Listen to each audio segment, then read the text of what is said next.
से ही चल रही है करीब करीब सारी सरकारी संस्थाओं की।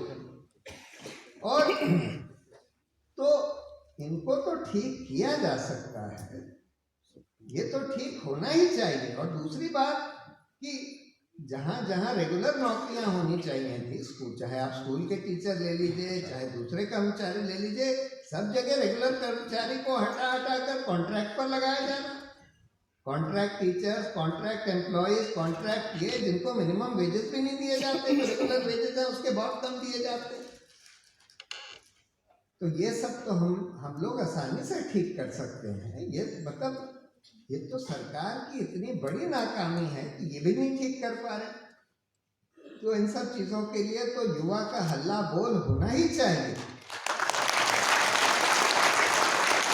लेकिन युवा का हल्ला बोल सिर्फ इस तक सीमित नहीं रहना चाहिए। हमको अपने रिपब्लिक को रिक्लेम करना है, हमको अपने रिपब्लिक को बचाना है और रिक्लेम करना है, और वही जो मूल्य हमारे प्रियम्बल में लिखे हैं उनको स्थापित करना है इस देश में। Secular, socialist, democratic republic promising justice, equality and fraternity to all citizens. और उसके लिए हमारे युवाओं को खड़ा होना पड़ेगा, क्योंकि देखिए युवाओं की क्या अहमियत है। युवा सबसे बड़े स्टेक होल्डर हैं इस सोसाइटी के लिए, क्योंकि युवाओं की पूरी ज़िंदगी उनके सामने है। हम लोगों की तो ज़्यादातर ज़िंदगी निकल चुकी है, लेकिन आपकी सारी ज़िंदगी आपके सामने है। दूसरी बात, युवाओं में एनर्जी होती है, हम लोगों में उतनी एनर्जी नहीं है।